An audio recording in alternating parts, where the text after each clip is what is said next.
Next, to present the Impact Award for Community Investment, please welcome to the stage the Commissioner of New York City's Department of Housing Preservation and Development, Dina, Levy. Good afternoon, everybody. I am so happy to be here today at the CHPC Luncheon to celebrate an incredible project and the team of Slate Property Group and RiseBoro community partners who made it all happen.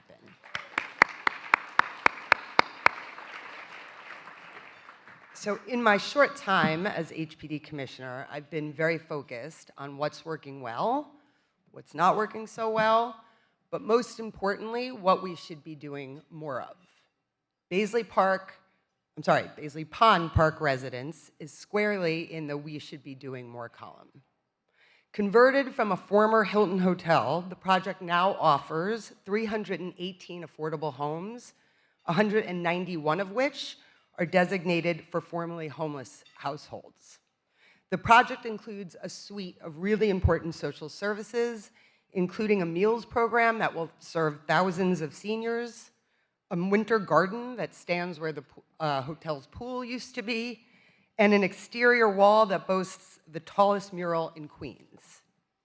This effort required navigating a complex soup of creative financing tools: a $34 million loan from HPD's Supportive Housing Loan Program, a $48 million allocation from HCR under the New York State Honda program, the first project, by the way, to use that tool, a $70 million loan from HDC, and a project-based AHC subsidy contract through the New York City Department of Social Services. That is a lot of cooks and an awful lot of closing attorneys. And yet, Slate and RiseBoro pulled it together and got it done. And they did so in 18 months. That is not only impressive, it is a model, a standard for how the public sector, working collaboratively with all levels of government, can in fact do extraordinary things.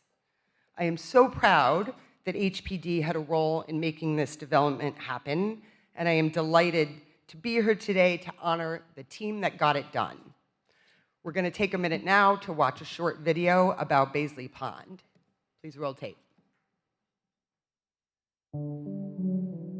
We have to be able to think outside of the box, outside of the realm of just hotel, just housing, and we can point right here to this amazing project, but I'm so happy and grateful that it happened in my district right here in the Great 28. We have an incredible affordable housing industry, and organizations like Slate and like RiseBoro are no exception to that. They saw an opportunity in the JFK Hilton and to bring it back to life in the form of the Baisley Pond Park.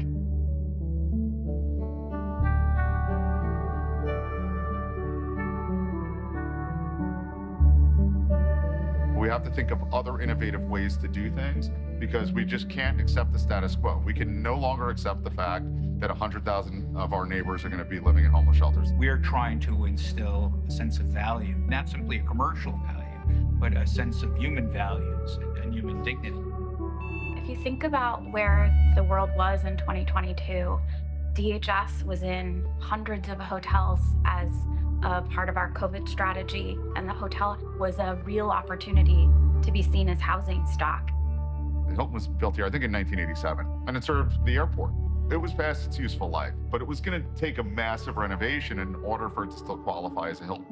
We were really excited when the Housing Our Neighbors with Dignity Act, also called HONDA, was passed, which gave a pot of funding for hotel and commercial conversions. The state legislature, the governor, getting behind this and getting this done, something that's brand new. I mean, so much credit to all the folks that worked on it from the state side as well as our city partners. This was our first partnership with DSS in financing a building like this, so we were able to not use our tax-exempt bonds, but use state capital, combining it with the city contract.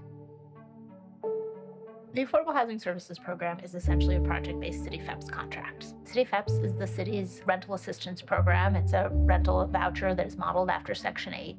I like to tell people that Molly saw that short-term contract and said, aha, I'm a houser. I can create housing using this. We took a rental stream that the city is paying that anyway. This allowed us to finance and build permanent affordable housing. We want to disrupt the cyclical nature of homelessness, of ongoing poverty. The real ethos is like empowering people by actually like walking alongside them. Staff here will be supporting households with benefit entitlement, health and wellness, safety, education, and employment opportunities and goals.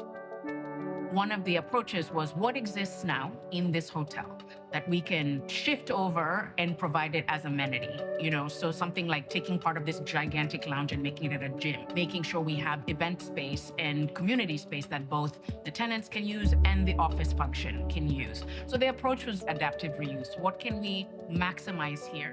Once you start aggregating rooms in a chain, 2 hotel rooms becomes a 1-bedroom, 3 hotel rooms becomes a 2-bedroom, and you have additional bathrooms you don't need anymore. And those become large accessory spaces, closets, storage, that sort of thing. When you consider the cost of renovation of this building to make it a permanent residence for folks versus what it costs to do ground up construction for this type of project. It's 25% cheaper and it's half the time. Time, getting people into housing faster. It could be life and death for people. The speed of this, 18 months. When they called and said, oh, we're ready to cut the ribbon, I was like, weren't we just here like last year? It felt like to break ground. If I went to my clients and said, I want to build a winter garden behind an affordable housing project, it's probably going to be a no. But since we had the structure, we had the glass enclosure, we had the pool, now we have this beautiful garden for the residents. The first time I came in, I was just taken away because it's one thing to see the illustration, but when you come in this room, you can breathe. This is an oasis. The specific visuals in the mural were inspired by an elementary school that I painted a few blocks away. A lot of the imagery you see in the mural came from the drawings of the little kids I was working with, like the little boy holding the airplane, the little girl wearing a crown. I had a lot of figures on the mural looking up. 1, you have to look up at the mural, but 2, I wanted that imagery to give a feeling of hope, of pride, and that's what I hope the community gets from it. It's a reflection of the people who look like me in this community, the young Donovan Richards, who was housing insecure as well. It was really a project of bringing the community in to let them see that this was not something to be afraid of, but this is something that was going to actually be additive. I want to give you guys a lot of credit there. Your team and your experience and patience and the skill that the RiseBoro team had there was just beautiful to watch. We get really excited when we can deliver really high quality housing opportunities for people, especially coming out of a shelter. It's very much a place that feels hopeful. Something that was a transient space that people just came and saw New York for a little bit or were going to the airport. Now they're wonderful homes. It's a place that you want to live, a place that you want to play, a place that you want to stay, a place that you want to bring your family to and say, welcome to my home. Come and visit me anytime. We got a bunch of other cool stuff we have going. other stuff coming. Guys, down the pipe. stay tuned for what's next.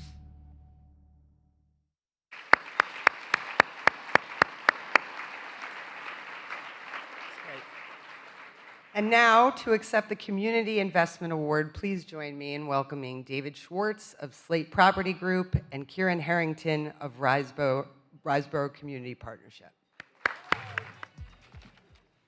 Thank you, Dina. We couldn't be prouder to be here today accepting this award.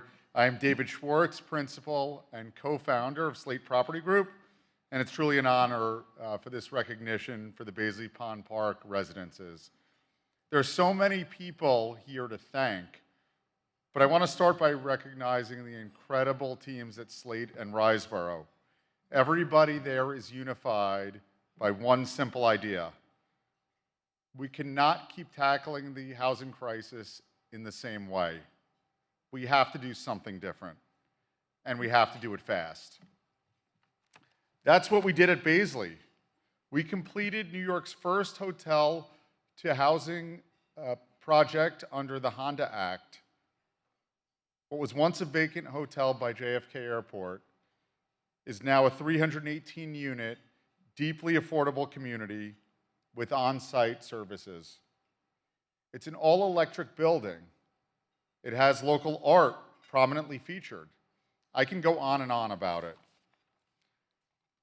But really what I'm most proud of is the speed.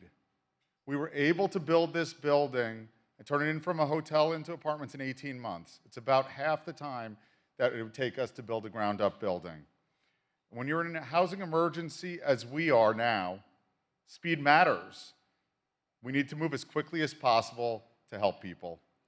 And it wasn't just Slate. I'm so proud to be partners with RiseBoro, our incredible partner on this project, on this and many others. They've been with us every step of the way as true partners. We're so excited for this and other things, and I'm so proud to be here with my partner and my friend, Kieran. Thank you, David. Thanks, David. And thank you also, Howard and Sarah, the entire CHPC team for this recognition. David, you know, as you all remember, the pandemic was a time where our city faced monumental challenges. You might almost say that we were facing Goliath. And so it was, of course, natural that as a partner, we would want David to face Goliath.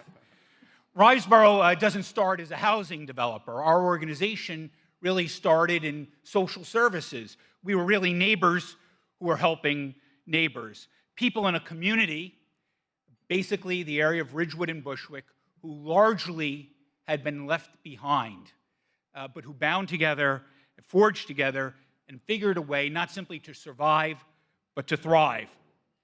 History shapes everything we do, including this project. And at the heart of this work was a simple idea that where a person is today is not where they're going to be tomorrow. And our job is to accompany them, to walk beside them, not simply to hand someone the key to an apartment, but to walk through the door with them. When the pandemic emptied out the JFK Hilton, Slate saw an opportunity. We had been partnered on a project at 326 Rockaway previously. We saw the opportunity, seized it, and you see the beautiful building before us. And soon, 318 families now will have homes, with 192 coming directly out of the shelter system. And consider that a building is not brick and mortar, but consider the experience of people coming out of shelter. These are the people we encounter on the subway on our way here today, who have been made to feel the other, but now don't have a temporary home in a hotel, but a permanent home in a beautiful building. What we know is that poverty is not simply an economic problem, and a home is not simply an apartment. It's about a community. It's about removing the veil of invisibility, being pushed to the margins, made to be someone else's problem. What Baisley Pond Park is, it pushes back against that and puts the person at the center. But none of that really would have been able to happen without the state and city as true partners who are willing to try something new. And they didn't touch it simply with the affordable housing tax credits that other projects that are really important depend on. Those projects, those resources were kept in the pipeline for other partners in need. Our story is a story of a stranded hotel that became a home for hundreds of New Yorkers. It's a story that's worth telling. It's a story worth telling because of the people who live there. And so now David and I just collectively want to thank those folks who are really responsible for that project. Governor Hochul and her administration, particularly Ruth Ann Vesnowski.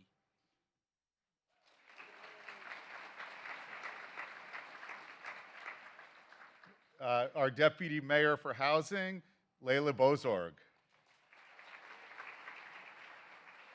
The former HPD Commissioner and current DOB Commissioner, Ahmed Tagari.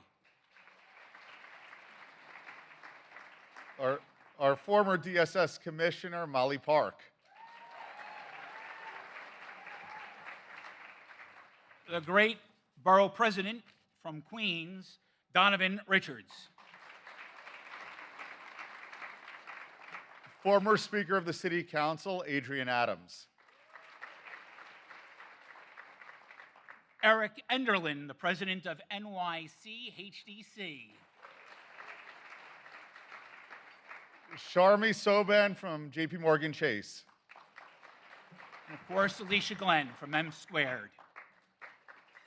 These folks, alongside our financial partners and colleagues in organized labor, help make this happen. I'd also like to thank Mayor Mamdani and his team, who have continued to prioritize housing to create efficient and fast ways to build it. I'm really excited to hear the mayor here today talk about how important this is. So on behalf of all of us, thank you very much for this award. We're happy to be here with you this afternoon. Thank you all.